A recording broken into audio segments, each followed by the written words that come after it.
ਕਾਂਗਰਸ ਦੇ ਵੱਲੋਂ ਚੋਣ ਮੈਨੀਫੈਸਟੋ ਜਾਰੀ ਕੀਤਾ ਗਿਆ ਤੇ ਉਸ ਤੋਂ ਬਾਅਦ ਹੁਣ ਇਸ ਸਮੇਂ ਕੇਂਦਰੀ ਖਜ਼ਾਨਾ ਮੰਤਰੀ ਅਰੁਣ ਜੇਟਲੀ ਮੀਡੀਆ ਦੇ ਮੁਖਾਤਿਬ ਹੋ ਰਹੇ ਨੇ। ਕੀ ਕੁਝ ਕਹਿ ਰਹੇ ਨੇ ਖਜ਼ਾਨਾ ਮੰਤਰੀ, ਸਿੱਧਾ ਉਹਨਾਂ ਦੀ ਪ੍ਰੈਸ कॉन्फ्रेंस जरूर कर। डिस्टर्ब्ड एरियाज एक्ट कि जहां पर इंटरनल सबवर्शन हो रही होती है उसको डिस्टर्ब्ड एरिया घोषित कर देते हैं।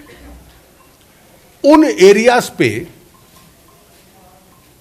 Armed forces of the union, जिसमें सेना भी आती है, एयरफोर्स भी आती है, नेवी नहीं आती क्योंकि नेवी कभी डोमेस्टिक ऑपरेशंस में नहीं होती, इसके अलावा CRPF, BSF, CISF, Assam rifles, ये सब सेंट्रल फोर्सेस आती हैं। अब जहां जहां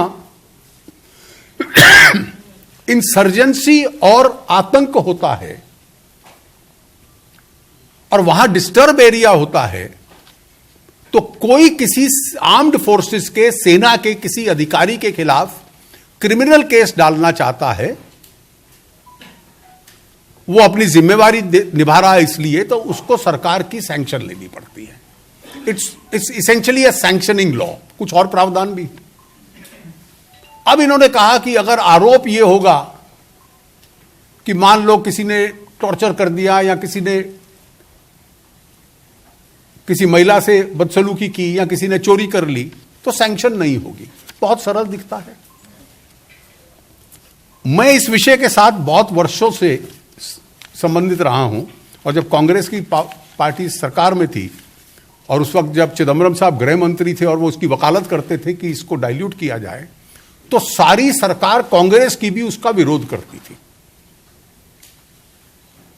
और इसलिए विरोध करती थी कि कोई भी आतंकवादी या उसका समर्थक या परिवार वाला यह नहीं कहता कि पुलिस ने आकर आतंकवादी को पकड़ा या आतंकवादी को मारा। इसके लिए तो सेना के कोई अधिकारी पकड़ता है या आर्म्ड फोर्सेस का पकड़ता है, सीआरपीएफ का पकड़ता है, तो अपराध नहीं होगा। वो हमेशा कहता है हम गारे घर में तलाशी लेने आए, महिलाओं से बदसलूकी करती, हमारे घर में तलाशी लेने आए, हमारा सामान उठा के ले गए, टेररिस्ट को टॉर्चर कर दिया। तो जैसे ही ये आरोप लगेगा तो सब सेना के अधिकारियों के खिलाफ क्रिमिनल लॉ में मुकदमे चल रहे होंगे, कोई सैंक्शन की जरूरत नहीं। और जिस प्रकार की व्यवस्था कुछ ऐसे इलाकों में है, घाटी में विशेष रूप से, वहां तो एक जज चुनाव लड़ रहे हैं जिनका चुनाव का प्लान यह है कि मैंने फैसला दिया था कि 370 जो टेम्पररी प्रोविजन है वो परमानेंट है।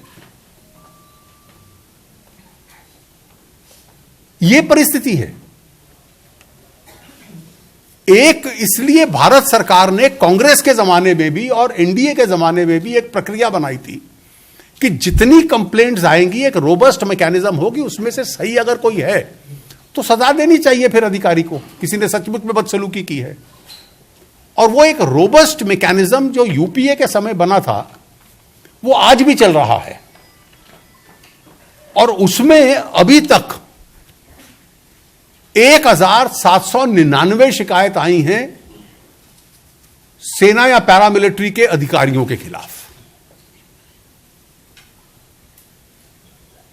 और उसमें से लगभग सभी, कुछ प्रोसेस में है, 1741 होती हैं, उनको फाड़ा नहीं जाता, और 68 अधिकारियों के खिलाफ कार्रवाई भी हुई है। मौजूदा व्यवस्था चल रही है। अब आप टेररिस्ट को इनकरेज करने के लिए जो अधिकारी अपनी जान से खेलकर, और जो जवान, और जो एक तरफ कहते हैं कि जवानों को मार्टर बना दो, मालूम नहीं कि वो क्या विषय होता है, और इन्होंने नहीं किया था, हमने सुविधाएं दी, अब कह रहे हैं मैनिफेस्टो में उनके खिलाफ मुकदमे चलाने की अनुमति दे दो आतंकवादियों को। Those people who lay down their life for the country, you want them to be prosecuted at the behest of terrorists or their friends or relatives. Ingratitude is the biggest sin that any political party can commit. और आज ये धारा डालकर Congress party ने ये किया है। फिर कहते हैं कि सेना की मौजूदगी को डाइल्यूट कर दो ताकि पत्थर फेंकने वाले सड़कों पे आ जाएं।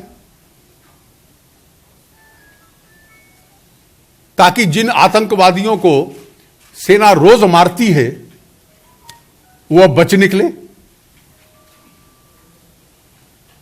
फिर कहते हैं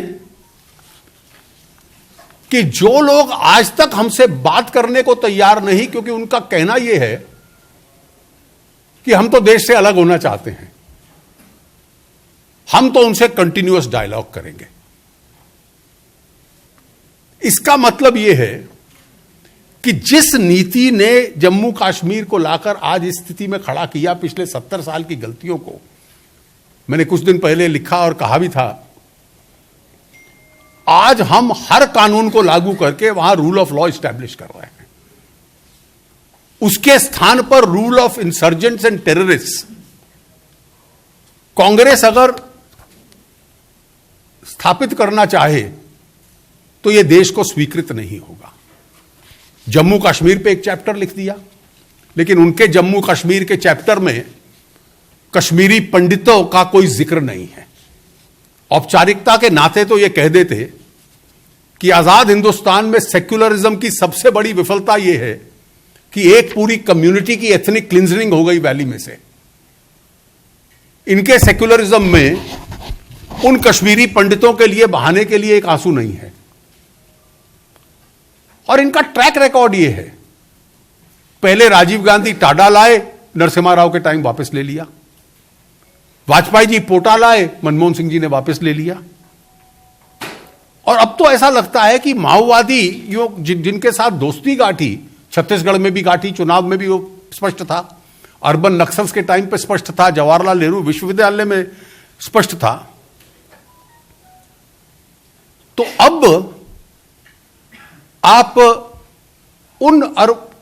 मुझे लगता है कुछ ड्राफ्टिंग के काम में उनसे आवश्यकता से अधिक सहयोग ले लिया है।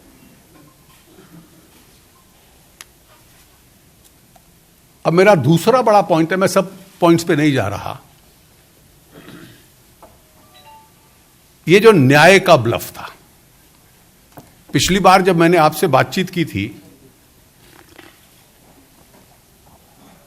तो अर्थशास्त्री दुनिया भर में पूछ रहे थे इसका साधन कहां से आएगा। दूसरा प्रश्न था कि मौजूदा सब्सिडीज का क्या करेंगे जो डीबीटी में जाती हैं। पहले दिन तो चुप थे, अगले दिन कहा नहीं नहीं ये उसके अलावा होगा।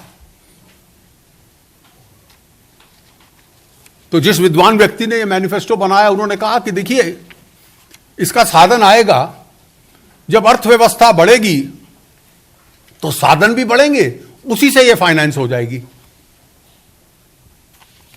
जब एक मुर्गी खरीदेंगे वो अंडा देगी, उससे 1000 मुर्गी बनेगी तो करोड़पति मैं तभी बनूंगा। ये न्याय के इंप्लीमेंटेशन की रोडमैप है। अब मैं फिर एक एक लाइन बारीकी से पढ़ता रहा और आज मैंने कम से कम वो पैराग्राफ चैप्टर 4 बार पढ़ा। उसमें से क्या निकला, ये पॉइंट नंबर 9 है 19-20 पेज पे। पहला, fiscal prudence will be maintained, यानी कोई अन्य बोझ अर्थव्यवस्था पे नहीं होगा। दूसरा, इसका पायलट भी होगा, टेस्टिंग भी होगी, इसको फेजेस में इस्तेमाल किया जाएगा। भविष्य में जब अर्थव्यवस्था बढ़ेगी तो यह भी अपने आप एक्सपैंड करेगी। यही सोचकर 80 के दशक में इंदिरा जी और राजीव जी ने एक फिस्कल इररिस्पॉन्सिबिलिटी की थी। आमदनी बढ़ाई नहीं, खर्चा बढ़ा दिया। छठे 5 ईयर प्लान में 80 से 85 तक फिस्कल डेफिसिट 6.2%, 7वें में 8.2%, 6.4 और 8.2। और उसका असर यह हुआ कि मनमोहन सिंह जी को ढूंढ के लाना पड़ा कि यह देश कंगाल हो गया है, डेट ट्रैप में पहुंच गया है और इसलिए देश को बचाओ। We were on the verge of insolvency और यहां से टोली गई आईएमएफ वहां से मांगने के लिए कि हमारे देश को बचाओ।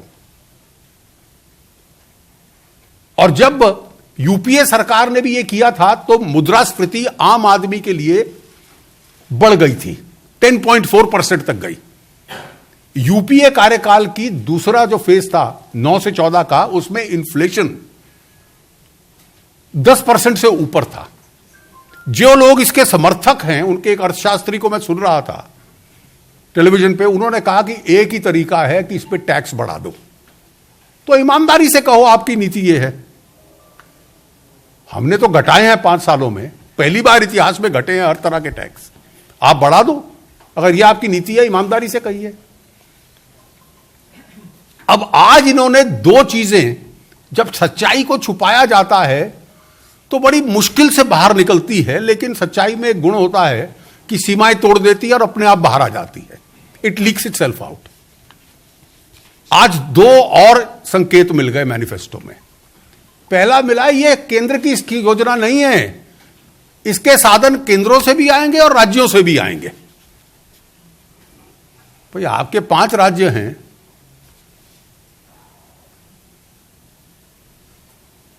ये तो पहले दिन आपने नहीं कहा था, तो सच्चाई धीरे धीरे बाहर आ रही है। This will be a joint scheme of the centre and the states. दूसरा यह कह दिया, और यह शब्द करिए जो मैंने कहा ना, विशेष रूप से चिदम्बरम साहब जब कुछ लिखते हैं तो the devil is always in the detail. तो दूसरा उन्होंने लिखा, of the existing subsidies, merit-based subsidies will remain. अब जिसको आप नॉन मेरिट बेस्ड कह दोगे कि फर्टिलाइजर नॉन मेरिट बेस्ड है, और क्योंकि स्टेटों को खींच लिया, कोई स्टेट कहती है कि मैं सघन स्कीम चलाती हूं, कोई कुछ और कहती है, वो सब नॉन मेरिट बेस्ड कर दोगे। फिर आप कहोगे कि देश में गरीबों की संख्या हर साल कम हो रही है, तो जो बीपीएल से ऊपर है वो हर साल हम काटते जाएंगे, वो नॉन मेरिट बेस्ड हो गया। तो अपने हाथ में एक हथियार रख लिया ताकि मौजूदा को जोड़ दे। इसी से तो वो कहते हैं कि फिस्कल बर्डन नहीं होगा। तो इसलिए एक एक बयान जब एक ब्लफ स्कीम पे आता है, पहला आया था कि ओवर एंड अबव, पहले कुछ नहीं था, दूसरा आया ओवर एंड अबव, तीसरा आया फंडिंग कहां से करोगे। डॉक्टर राजन ने कहा will see the fiscal deficit after the election, अगर फिस्कल डेफिसिट अलाउ करेगा तो करेंगे, नहीं तो नहीं करेंगे। अभिजीत बैनर्जी ने कहा टैक्स बढ़ा के होगा। चिदम्बरम साहब ने कहा कि जब एक मुर्गी रख लेंगे कई अंडे देगी, अर्थव्यवस्था एक्सपैंड करेगी, उसी में से फंड कर देंगे। और आज कह दिया इसका काफी खर्चा हम राज्यों से ले लेंगे। और मान लीजिए राज्य खड़े होकर कह दें कि भाई जो मैं मौजूदा दे रहा हूं, जो केंद्र की सरकार और मैं मिलके जो दे रहे हैं, आपसे 1.5 गुना ज्यादा दे रहे हैं, तो हमें आपका यह सुझाव पसंद नहीं है। लेकिन इस तरह के सुझाव केवल तभी दिए जाते हैं जब उनको यकीनन ये मानना है कि कभी उनको लागू करने का अवसर नहीं मिलने वाला। इसके अतिरिक्त बहुत अधिक विषय हैं, मैं सब में नहीं जाता, लेकिन अब फार्म लोन वेवर्स, अभी तक कहते रहे वेव करेंगे, अब कहते हैं सिविल ऑफेंस होगा, सिविल रिकवरी होगी। और देखो हमने 5 राज्यों में 2 दिनों में कर दिया। मुझे मालूम नहीं कि किस दुनिया के ऑर्बिट में रहते हैं। आप इन 5 राज्यों में जाकर पूछ लीजिए, डेटा अवेलेबल है। कुछ टोकनिज्म भी कहीं तो नहीं हुआ। पब्लिक हेल्थ, हम सरकारी अस्पतालों को स्ट्रेंथन कर देंगे। अरे हमने तो 50 करोड़ गरीबों को प्राइवेट और सरकारी दोनों में मुफ्त इलाज अस्पताल का दे दिया। आपने तो नारे दिए थे।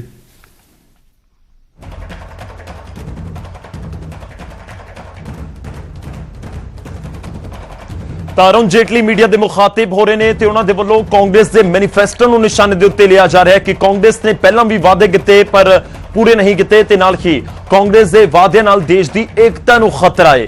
ਵੱਖ-ਵੱਖ ਪੁਆਇੰਟਰਸ ਦੇ ਉੱਤੇ ਬੋਲਦੇ ਹੋਏ ਨਜ਼ਰ ਆ ਰਹੇ ਸੀ। ਇਹ ਵੀ ਕਿਹਾ ਕਿ ਪਹਿਲਾਂ ਕੁਝ ਹੋਰ ਕਹਿ ਰਹੇ ਸੀ ਜੋ ਨਿਆਂ ਸਕੀਮ ਦਾ ਖਾਸ ਤੌਰ ਤੇ ਦੇਸ਼ ਭਰ ਦੇ ਵਿੱਚ ਜ਼ਿਕਰ ਹੋ ਰਿਹਾ ਹੈ ਤੇ ਹੁਣ ਨਿਆਂ ਸਕੀਮ ਨੂੰ ਲੈ ਕੇ ਕੁਝ ਵੱਖਰੇ ਤਰਕ ਦਿੱਤੇ ਜਾ ਰਹੇ ਨੇ ਮੈਨੀਫੈਸਟੋ ਦੇ ਵਿੱਚ।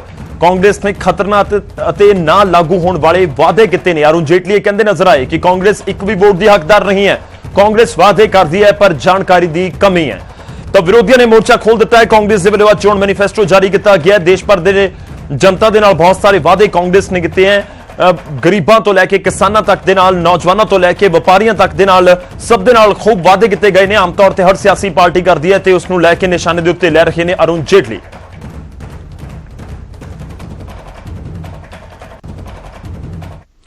ਹੁਣ ਗੱਲ ਕਾਂਗਰਸ ਦੇ ਮੈਨੀਫੈਸਟੋ ਦੀ ਵੀ ਕਰ ਲੈਂਦੇ ਆ, ਜਿਸ ਉੱਤੇ ਅਰੁਣ ਜੇਟਲੀ ਦੇ ਵੱਲੋਂ ਪ੍ਰੈਸ ਕਾਨਫਰੰਸ ਕਰਕੇ ਨਿਸ਼ਾਨਾ ਸਾਧਿਆ ਗਿਆ। ਦਰਅਸਲ ਲੋਕ ਸਭਾ ਚੋਣਾਂ ਦੇ ਲਈ ਕਾਂਗਰਸ ਨੇ ਵਾਅਦਿਆਂ ਦਾ ਪਿਟਾਰਾ ਖੋਲ੍ਹਿਆ ਹੈ। ਕਾਂਗਰਸ ਪ੍ਰਧਾਨ ਰਾਹੁਲ ਗਾਂਧੀ ਨੇ ਚੋਣ ਮੈਨੀਫੈਸਟੋ ਜਾਰੀ ਕੀਤਾ ਤੇ ਮੈਨੀਫੈਸਟੋ ਦਾ ਸਿਰਲੇਖ ਹਮ ਨਿਭਾਏਂਗੇ ਦਿੱਤਾ। ਹਰ ਸਾਲ ਗਰੀਬਾਂ ਨੂੰ 72,000 ਰੁਪਏ ਦੇਣ ਦਾ ਜੋ ਵਾਅਦਾ ਕੀਤਾ ਗਿਆ ਸੀ ਉਸ ਨੂੰ ਵੀ ਮੈਨੀਫੈਸਟੋ ਵਿੱਚ ਸ਼ਾਮਲ ਕੀਤਾ ਗਿਆ। ਪੂਰੀ ਡਿਟੇਲ ਦੇ ਨਾਲ ਦੱਸਿਆ ਗਿਆ ਕੀ ਕੁਝ ਹੋਏਗਾ। 22 ਲੱਖ ਅਹੁਦੇ ਭਰੇ ਜਾਣਗੇ। ਮਨਰੇਗਾ 'ਚ 150 ਦਿਨ ਦੀ ਕੰਮ ਦੀ ਗਾਰੰਟੀ ਦਿੱਤੀ ਜਾ ਰਹੀ ਹੈ ਕਿ ਪਹਿਲਾਂ 100 ਦਿਨ ਸੀ, ਸਰਕਾਰ ਬਣੀ ਤਾਂ 150 ਕਰਾਂਗੇ। ਕਿਸਾਨਾਂ ਦੇ ਲਈ ਵੱਖਰਾ ਬਜਟ ਪੇਸ਼ ਕੀਤਾ ਜਾਏਗਾ। ਲੋਨ ਨਾ ਚੁਕਾਉਣ ਵਾਲਿਆਂ ਤੇ ਕ੍ਰਿਮੀਨਲ ਦੀ ਬਜਾਏ ਸਿਵਲ ਕੇਸ ਮੰਨਿਆ ਜਾਵੇਗਾ, ਚੱਲੇਗਾ। ਤਾਂ ਇਹ ਉਹ ਸਾਰੀਆਂ ਵੱਡੀਆਂ ਗੱਲਾਂ ਨੇ ਜੋ ਕਾਂਗਰਸ ਦੇ ਵੱਲੋਂ ਆਪਣੇ ਮੈਨੀਫੈਸਟੋ ਦੇ ਵਿੱਚ ਜਿਸ ਦਾ ਜ਼ਿਕਰ ਕੀਤਾ ਗਿਆ ਹੈ। ਨਜ਼ਰ ਆਇਆ ਦੇਸ਼ ਦੇ ਵਿੱਚ ਮੁੜ ਤੋਂ ਸੱਤਾ ਤੇ ਕਾਬਜ਼ ਹੋਣ ਦੀ ਤੇ ਕਾਂਗਰਸ ਦੇ ਵੱਲੋਂ ਵਾਅਦਿਆਂ ਦੀ ਝੜੀ ਲਗਾ ਦਿੱਤੀ ਗਈ ਹੈ। ਤੇ ਕੀ ਕੁਝ 10 ਵੱਡੇ ਵਾਅਦੇ ਨੇ ਉਹ ਵੀ ਤੁਹਾਨੂੰ ਦੱਸ ਰਹੇ ਹਾਂ। ਹਰ ਸਾਲ ਗਰੀਬਾਂ ਨੂੰ 72,000 ਰੁਪਏ ਸਿੱਧੇ ਖਾਤੇ 'ਚ, ਮਨਰੇਗਾ 'ਚ 150 ਦਿਨ ਦੀ ਕੰਮ ਦੀ ਗਾਰੰਟੀ ਜੋ 100 ਦਿਨ ਹੈ। 22 ਲੱਖ ਸਰਕਾਰੀ ਅਹੁਦੇ ਭਰੇ ਜਾਣਗੇ। ਇਸ ਦੇ ਵਿੱਚ ਇਹ ਵੀ ਜ਼ਿਕਰ ਕੀਤਾ ਗਿਆ ਕਿ ਜੋ ਕੇਂਦਰ ਸਰਕਾਰ ਦੇ ਅਹੁਦੇ ਨੇ 4 ਲੱਖ ਉਹ ਮਾਰਚ 2020 ਤੋਂ ਪਹਿਲਾਂ ਭਰੇ ਜਾਣਗੇ, ਯਾਨੀ ਕਿ 1 ਸਾਲ ਤੋਂ ਵੀ ਘੱਟ ਸਮੇਂ ਦੇ ਵਿੱਚ। ਉਧਰ 10 ਲੱਖ ਨੌਕਰੀਆਂ ਗ੍ਰਾਮ ਪੰਚਾਇਤਾਂ ਦੇ ਵਿੱਚ ਦਿੱਤੀਆਂ ਜਾਣਗੀਆਂ। ਕਾਰੋਬਾਰ ਦੇ ਲਈ ਮਨਜ਼ੂਰੀ ਜ਼ਰੂਰੀ ਨਹੀਂ ਹੋਵੇਗੀ। ਕਿਸਾਨਾਂ ਦੇ ਲਈ ਵੱਖਰਾ ਬਜਟ ਪੇਸ਼ ਹੋਏਗਾ। ਕਿਸਾਨਾਂ ਦੇ ਵੱਲੋਂ ਲੋਨ ਨਾ ਚੁਕਾਉਣ ਤੇ ਕ੍ਰਿਮੀਨਲ ਦੀ ਬਜਾਏ ਸਿਵਲ ਕੇਸ ਮੰਨਿਆ ਜਾਏਗਾ। ਸਿੱਖਿਆ ਤੇ ਸਿਹਤ ਸਹੂਲਤਾਂ ਤੇ ਜ਼ੋਰ ਦਿੱਤਾ ਜਾਏਗਾ। ਰਾਫੇਲ ਸੌਦੇ ਦੀ ਜਾਂਚ ਕੀਤੀ ਜਾਵੇਗੀ। ਦੇਸ਼ਧਰੋਹ ਦੀ ਧਾਰਾ ਵੀ ਖਤਮ ਕਰ ਦਿੱਤੀ ਜਾਏਗੀ। ਖਾਸ ਇਹ ਵੀ ਹੈ ਕਿ ਰਾਹੁਲ ਗਾਂਧੀ ਦੇ ਵੱਲੋਂ ਇਹ ਜੋ ਜ਼ਿਕਰ ਕੀਤਾ ਗਿਆ ਉਸ ਦੇ ਵਿੱਚ ਇਹ ਵੀ ਕਿਹਾ ਗਿਆ ਕਿ ਜੋ ਸਿੱਖਿਆ ਦਾ ਖੇਤਰ ਉਸ ਤੇ 6% GDP ਦਾ 6% खर्च किया जाएगा। ने कहा कि 15 लाख रुपए हर बैंक अकाउंट में डालेंगे और वो झूठ था। पूरा देश जानता है कि वो झूठ था। हमने उनकी बात पकड़ी और मैंने मैनिफेस्टो कमेटी से पूछा और कहा कि सच्चाई निकाल के हमें दीजिए, और एक नंबर दिया उन्होंने मुझे 72,000 रुपए हर साल। गरीबी पर वार 72,000। और यह कांग्रेस पार्टी की पहली गारंटी है। किसानों के लिए हमने 2 चीजें, बड़ी चीजें सोची हैं। एक कि एक सेपरेट किसान बजट होना चाहिए, जैसे रेलवे बजट होता था। किसानों का एक सेपरेट बजट होना चाहिए। हिंदुस्तान के किसान को मालूम होना चाहिए कि उसको कितना पैसा दिया जा रहा है, उसकी MSP कितनी बढ़ाई जाएगी। 10 लाख युवाओं को ग्राम पंचायतों में रोजगार दिया जा सकता है। उन 10 लाख युवाओं को कांग्रेस पार्टी ग्राम पंचायतों में रोजगार दे देगी। एंटरप्रेन्योर्स के लिए 3 साल के लिए हिंदुस्तान के युवाओं को बिजनेस खोलने के लिए कोई परमिशन की जरूरत नहीं, किसी से कोई परमिशन लेने की जरूरत नहीं। प्रधानमंत्री ने मनरेगा के बारे में बोला, बोगस स्कीम है, बेकार स्कीम है, मजाक उड़ाया। आज पूरा देश जानता है कि मनरेगा ने हिंदुस्तान की कितनी मदद की थी। तो हम मनरेगा के 150 दिन गारंटी करना चाहते हैं। Whatever is going to be in this manifesto has to be truthful. I do not want a single thing in this manifesto that is a lie. So I'm happy to say that after over a year of work, they have delivered on both those promises.